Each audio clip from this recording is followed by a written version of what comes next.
This collection that's coming in now numbers, I think, about 130. So, reasonable collection, isn't it, that?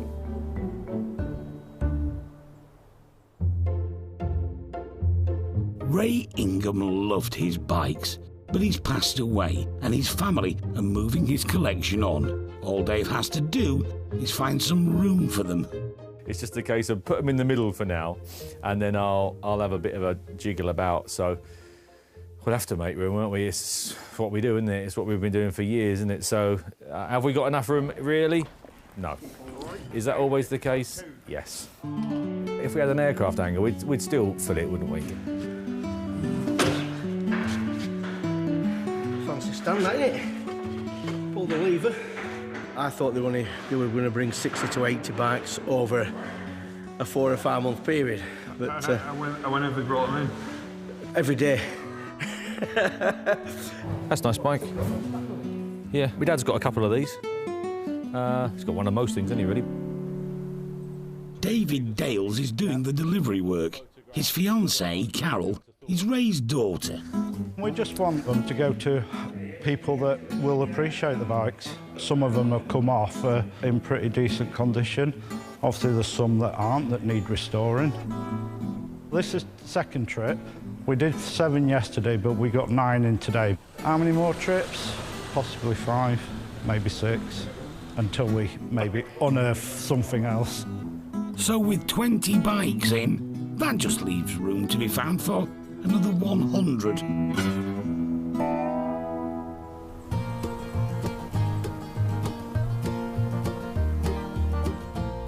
They're like everywhere where you turn, there's another one. In Lincolnshire, they're still working their way through Ray Ingham's enormous motorbike collection. That's amazing! What's that then, Carol? I have no clue. You look up there, there's a bike, and there's something else behind it, and I think there's another one behind that. So there could even be 3 abreast. It's a daunting task. Daughter Carol has called in help so she can make sense of her dad's lifetime obsession. What's in there? It's a bit like an Aladdin's cave. Even I'm shocked to what is in here. I've not been in here, not since I was tiny. Some bikes have already made the journey to Yorkshire. Of those that are left, some are ready to ride. Others are what you'd definitely call a project. It's a minefield. Dad said, you'll never find a piece of junk in here. It's all somebody else's treasures. I know that Dad was a good collector of bikes, and his intentions were to do one up a month and have them for his pension. But unfortunately, my mum died and he lost the will, and this is where we are today. I won't say he was a hoarder, but he certainly had numerous things, and not just the one of them. Ray was a well-known biker, and as well as tinkering in his sheds, he loved nothing more than opening up the throttle at racing events on Lincolnshire's wide-open beaches. Wowza. In a container, of course, more bikes. These ones in here, he's probably spent about 20 years or more doing them. These are the ones that he'd actually got time to do. There was his little beauties, and they were kept out of the way so nobody could see what he had. I know they've got to go. It is going to be hard, because this is my family home. It's what my dad's passion was, and it's still raw. To think that he's been able to leave this to us, I'm very, very proud of him. I miss him so much. I really do.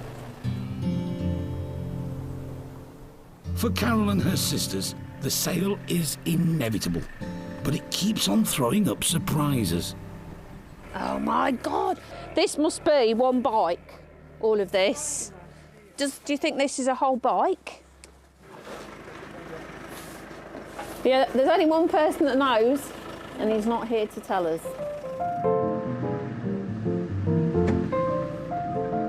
My dad valued his collection around about £200,000. The whole family have said that the bikes are only going to be worth what people are willing to pay for them.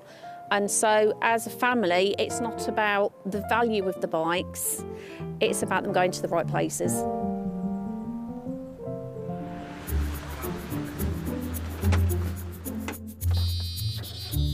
Back in Lincolnshire, Do you want me to go at the back and try and lift it at the back? they're still up to their armpits in Ray Ingham's motorbikes that have been tucked away for decades in his sheds.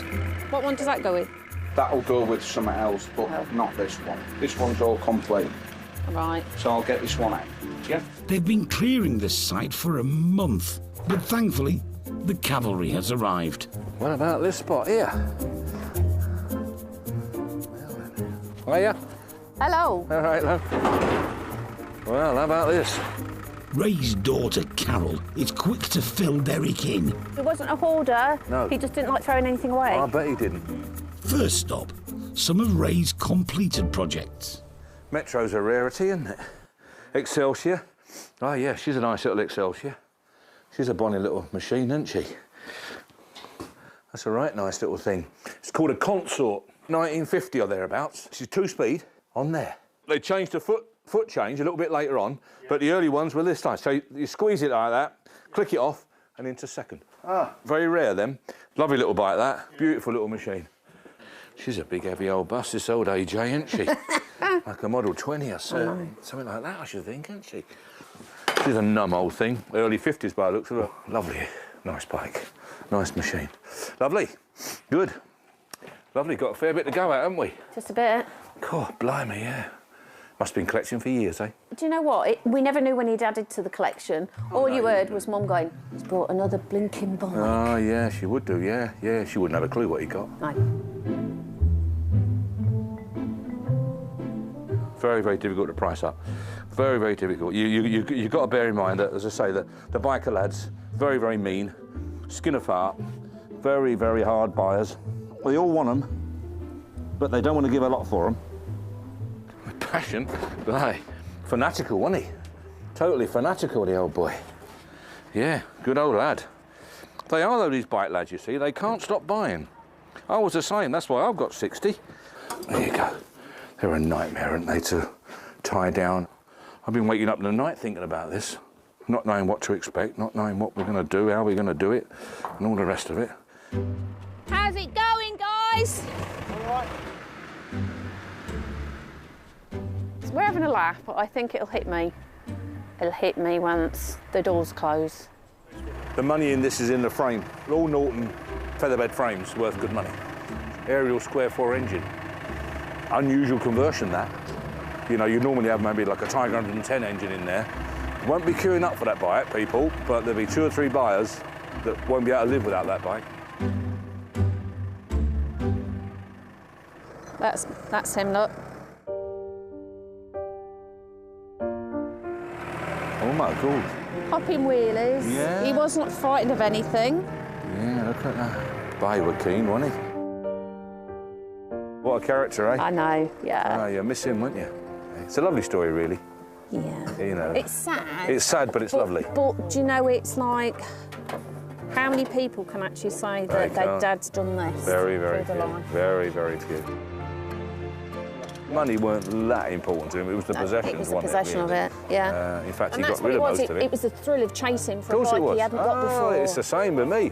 Once I've got it, I'm not interested so much anymore. Oh, it's finding what it. can I get next? I know, it's fine. I know where he's coming from. It's finding it, I can assure you. That's Yeah. where you get the kick. Yeah. I'm pleased he did and all. He got a lot of kicks, didn't he?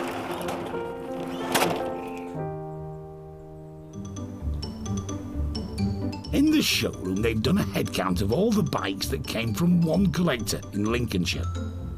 There are 18 total, and Derek's unearthed a hidden gem. That's a lovely old Rudge. Little 500 Rudge. Absolutely lovely. A Rudge Whitworth, they were called. Still got the Rudge rubbers on there. Look, can you see? Rudge Whitworth, look. So it ain't done a lot of work, has it?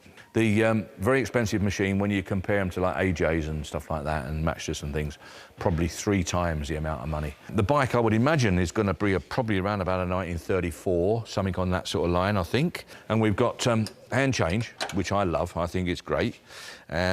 Girder forks. I just love girder forks. And there's nothing nicer than to ride down the road and look down and see those girder forks working. Just a work of art, it really is. This lovely fishtail exhaust, beautiful. Look at this, lovely. 4 speeds, 4 valves, coupled brakes. Beautiful machine, will make a lovely bit of kit. The reason we've got combinations is that guys started off, obviously, with pedal cycles, and then as soon as they could, as soon as they were old enough, bang, straight onto a motorbike, naturally, and solo.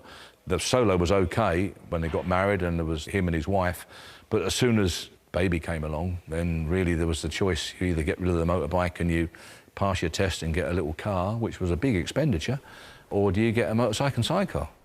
And then when the family got larger, you got a larger sidecar. £8,000 to £10,000, something on that line.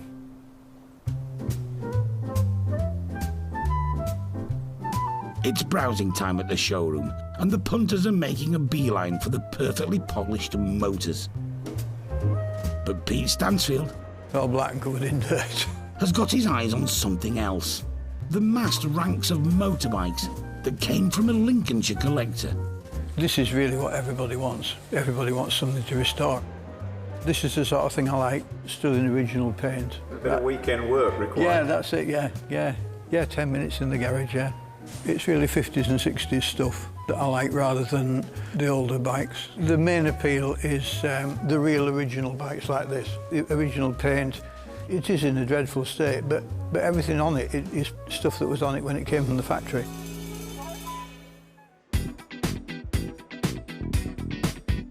With so many bikes, an auction strategy is needed. We were going to put the whole collection through this sale, but we've had so many other entries of bikes of all sorts of age and type. You can give buyers too much choice, and you give them too much choice, they won't buy anything. There's a couple of little cubs just down here that I like the look of. They don't want much work. The little cubs in their present form there, I would imagine they're probably going to make somewhere around about 16 or 1800 quid. They're the sort of bike that the 16-year-olds used to buy and ride because they were the most motorbike-looking machine that a 16-year-old could then legally ride. It could be a Bonneville, you know, or a Thunderbird or something like that, because that's as near as they can get to what would be regarded as a proper greaser bike, you know, a proper Ace Cafe machine.